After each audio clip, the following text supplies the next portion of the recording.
Halo semuanya, Assalamualaikum warahmatullahi wabarakatuh. Shalom. Evana Tuguhan Panggabean dengan nomor induk mahasiswa 25109 111112. Di sini saya akan menjelaskan tentang dari tugas video anatomi tentang jantung. Baik pada materi yang pertama yaitu anatomi dan sirkulasi jantung. Baik, berikut pada bagian pertama ini kita akan membahas tentang yaitu anatomi dasar pada jantung, sirkulasi pulmonal dan sistemik, serta juga fungsi pada katup-katup pada jantung. Sebelumnya, kita harus mengetahui pengertian jantung. Jantung itu merupakan organ otot yang berfungsi sebagai pompa utama untuk mengedarkan darah ke seluruh tubuh, yaitu letaknya berada di mediastinum rongga dada, sedikit ke kiri dari garis tengah tubuh. Jantung itu terdiri dari 4 ruang utama, yaitu atrium kanan di sini, atrium kiri, atrium dan juga ventrikel kanan dan juga ventrikel kiri. Atrium itu berfungsi menerima darah, sedangkan ventrikel itu berfungsi memompa darah keluar dari jantung. Berikut alur-alurnya sirkulasi darah tersebut. Darah yang kekurangan oksigen dari seluruh tubuh itu akan masuk ke yang pertama itu vena cava superior dan inferior. Dan kemudian itu menuju ke atrium kanan. Dari atrium kanan itu, darah melewati yang pertama katup trikospid dan menuju ke ventrikel kanan. Selanjutnya, darah itu dipompa melalui katup pulmonal, yaitu menuju ke arteri pulmonis, dan selanjutnya menuju paru-paru. Di paru-paru itu terjadi pertukaran gas karbon dioksida dikeluarkan menjadi oksigen masuk ke darah. Darah yang kaya akan oksigen itu kembali ke jantung melalui vena pulmonalis menuju ke atrium kiri. Dan kemudian darah itu melewati katup mitral atau bikuspid dan menuju ke ventrikel kiri. Ventrikel kiri memiliki dinding paling tebal karena itu bertugas memompa darah ke seluruh tubuh melalui aorta. Kemudian itu diedarkan atau disalurkan ke seluruh tubuh. Selanjutnya ada katup jantung. Berfungsi menjaga agar aliran darah tetap satu arah dan mencegah itu aliran balik darah. Selanjutnya ada katup trikospid. Katup trikospid itu terletak antara atrium kanan dan ventrikel kanan. Selanjutnya ada katup mitral, yaitu atau katup bikuspid, yaitu terletak antara atrium kiri dan ventrikel kiri. Selanjutnya adalah katup pulmonal. Katup pulmonal ini mengatur aliran darah dari ventrikel kanan ke arteri pulmonalis. Selanjutnya adalah katup aorta.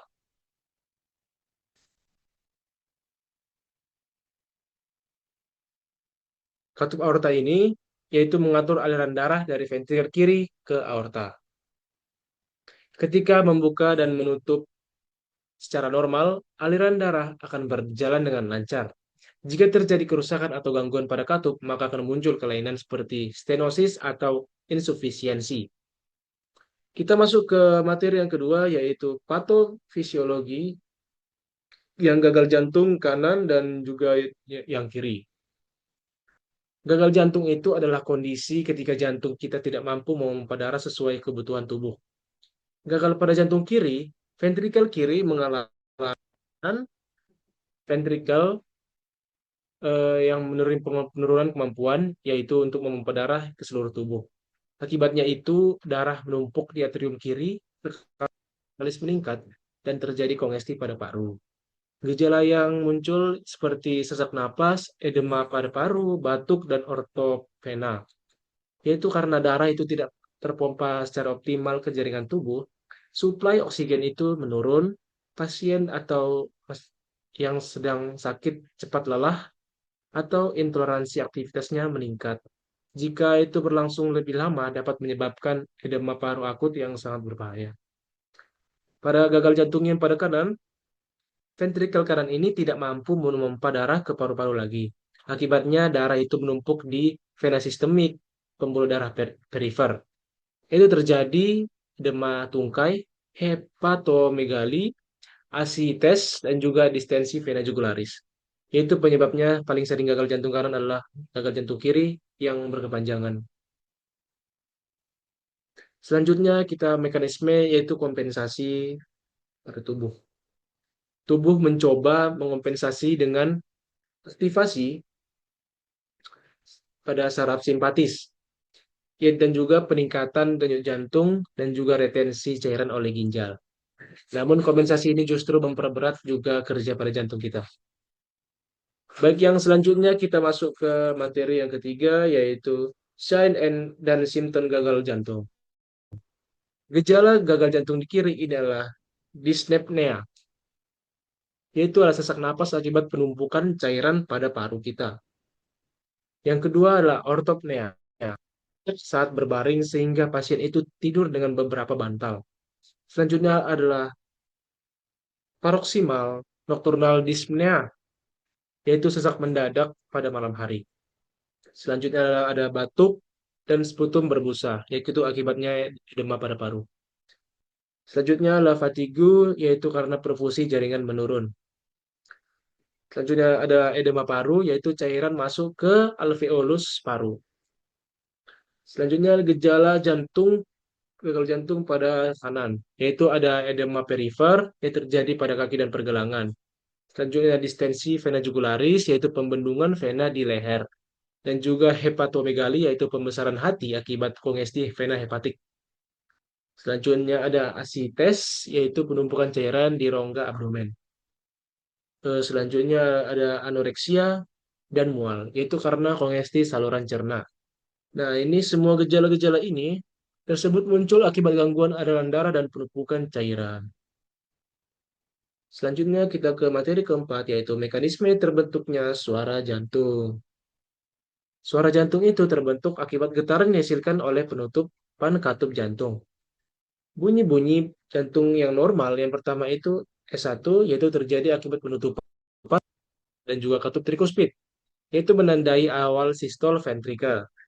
Yang kedua adalah S2, yaitu terjadi akibat penutupan katup aorta dan katup pulmonal, yaitu menandai awalnya diastole. Selanjutnya proses terbentuknya bunyi. Yang pertama itu katup menurun, yang kedua itu adalah darah dan jaringan sekitar terasa bergetar. Yang ketiga itu getaran merambat melalui jaringan tubuh. Yang keempat, didengar menggunakan stetoskop. Baik, ada juga bunyi tambahan, yaitu S3, yaitu juga berhubungan dengan gagal jantung atau overload cairan. S4 itu adalah berhubungan dengan ventrikel yang kaku. Baik, selanjutnya kita masuk ke materi yang kelima, yaitu adalah murmur patologis pada isu fisiensi dan stenosis katup. Sebelumnya kita akan mengetahui apakah itu murmur. Murmur itu adalah suara yang abnormal akibat aliran darah turbulen. Yang pertama itu adalah insufisiensi mitral. Katup mitral tidak menutup sempurna sehingga darah itu kembali ke atrium kiri saat sistol. Murmurnya itu ada holosistolik, yang kedua terdengar di apex dan juga menjalar ke aksila.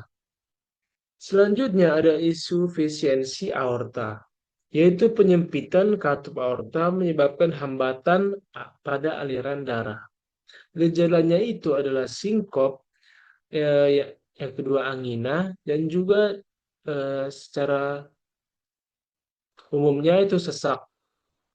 Murmurnya itu sistolik ejeksi, yang kedua crescendo, dan juga descrescendo. Selanjutnya adalah stenosis mitral, yaitu adalah penyempitan katup mitral menghambat aliran dari atrium kiri ke ventrikel kiri. Murmurnya itu diastolik dan low rumble. Selanjutnya adalah stenosis pulmonal, yaitu penyempitan katup pulmonal yang menghambat aliran darah itu menuju paru-paru. Baik, selanjutnya kita masuk ke materi ke-6, yaitu adalah VSD atau ventricular septal defect, ASD, yaitu atrial septal defect, PDA itu patent ductus arteriosus, dan juga tetralogy Fallot. Kita masuk ke VSD, yaitu ventricular septal defect, yaitu terdapat lubang pada septum ventrikel. Akibatnya itu darah mengalir dari kiri ke kanan. Dan juga beban pada paru itu meningkat. Murmurnya itu adalah holosystolik.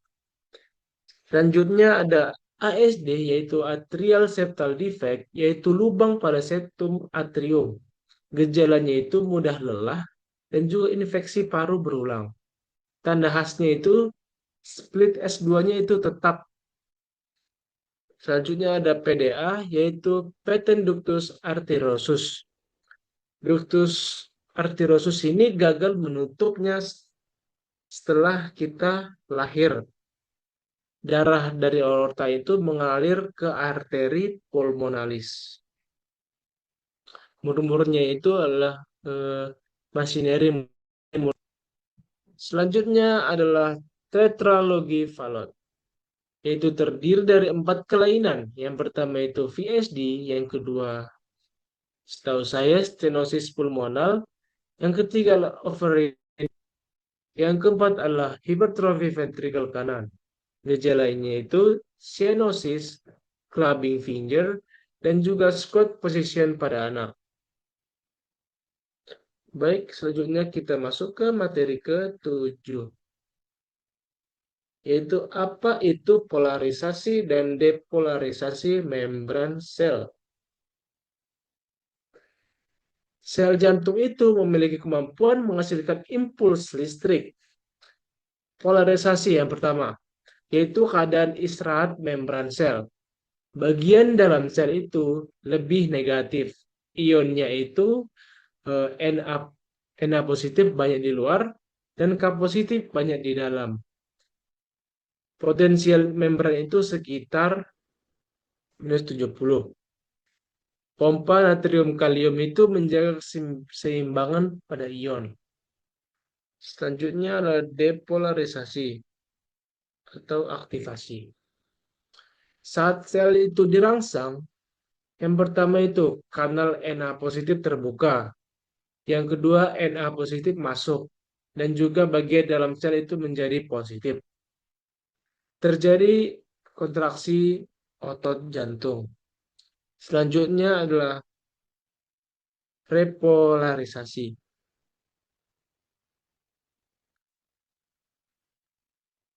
Yaitu repolarisasi itu K positif itu keluar dari sel sehingga membran kembali negatif. Proses ini juga penting agar sel dapat dirangsang kembali.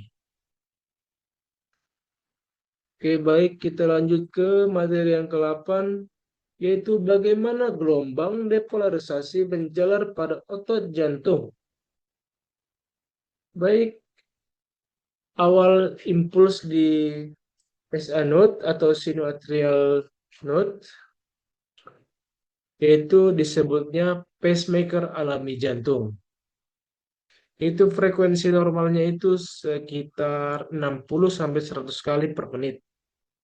Jalur konduksi itu yaitu impulsnya berjalan dari sinoatrial node yang pertama, yang kedua itu atrium, yang kedua eh, AV node, dan juga keempat itu bundle of His. Yang kelima ada right dan left bundle branch, dan yang keenam itu serabut Purkinje. Fungsi dari Oke, fungsi dari AV node ini sendiri adalah memperlambat impuls agar atrium yang sempat mengosongkan darah sebelum ventrikel itu berkontraksi. Selanjutnya kontraksi miokard. Yaitu kontraksi miokard ini, impuls itu menyebar ke seluruh ventrikel sehingga terjadi kontraksi sinkron. Jika jalur konduksi ini terganggu, dapat terjadi aritmia. Baik, kita masuk ke materi yang ke-9, yaitu bagaimana dan di mana saja gelombang depolarisasi dideteksi dengan alat EKG.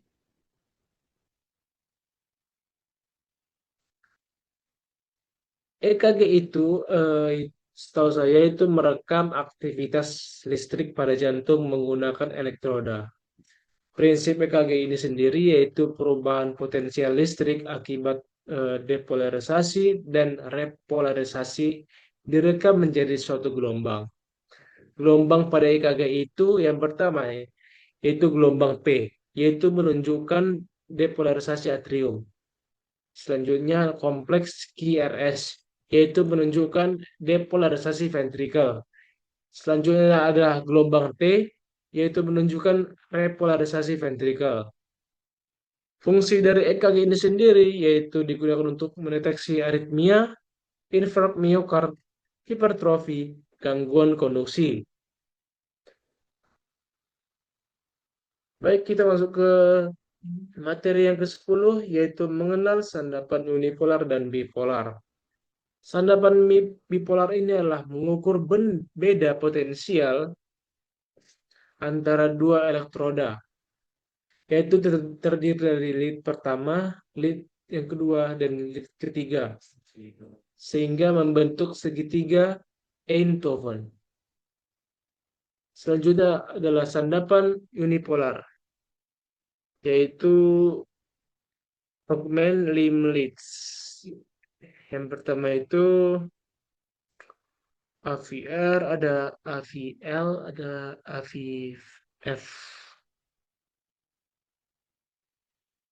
Selanjutnya adalah precordial leads, yaitu V1 sampai V6. Lead dada itu menggambarkan aktivitas listrik horizontal pada jantung.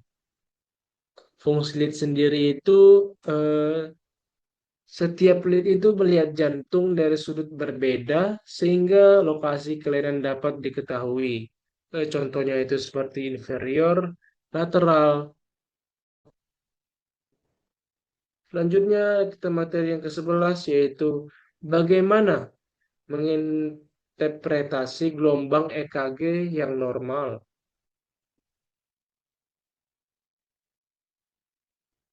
Baik, yang gelombang P itu normalnya itu kurang dari 0,12 detik, yaitu menunjukkan depolarisasi atrium. Selanjutnya kompleks QRS itu durasi normalnya itu kurang dari 0,12 detik, yaitu menunjukkan depolarisasi ventrikel. Gelombang T itu menunjukkan repolarisasi ventrikel. Kalau interval PR itu normalnya 0,12 sampai 0,20 detik. Kalau interval QT itu menggambarkan total aktivitas listrik ventrikel. Irama-irama sinus normal itu ciri-cirinya itu yang pertama itu gelombang P selalu ada, QRS-nya sempit, ritmenya teratur, dan frekuensinya itu 60 sampai 100 kali per menit. Baik, selanjutnya yang terakhir kita masuk ke materi yang ke-12. Apa saja gelombang EKG yang tidak normal? Nah, pada gelombang P yang abnormal, yaitu P sebagai pulmonal, yaitu gelombang P-nya tinggi akibat pembesaran atrium kanan. P-nya P mitral, yaitu gelombang P-nya lebar akibat pembesaran atrium kiri. Kompleks QRS abnormal itu QRS-nya lebar, yaitu menandakan gangguan konduksi ventrikel. Gelombang Q patologisnya menandakan infark miokard yang lama. Segmen ST yang abnormal itu pertama elevasi ST yang menunjukkan infark miokard akut, depresi ST yaitu menunjukkan iskemia, dan juga ada gelombang T yang abnormal yaitu inversi T menunjukkan iskemia atau gangguan elektrolit. T tinggi yang runcing yaitu sering pada hiperkalemia. Selanjutnya ada gangguan iramanya, gangguannya bradikardia yaitu frekuensinya rendah dan takikardia yaitu frekuensi yang tinggi. Dan juga ada fibrilasi atrium yaitu irama tidak teratur akibat aktivitas fisik atrium yang kacau. Baik, EKG ini sangat penting dalam diagnosis pada penyakit jantung karena itu juga mampu menunjukkan gangguan listrik maupun kerusakan otot jantung secara cepat dan non-invasif. Baik, demikian dari materi yang sudah saya jelaskan. Mohon maaf jika ada kesalahan, karena kesalahan itu ada pada semua orang. Terima kasih dan salam sejahtera. Dadah.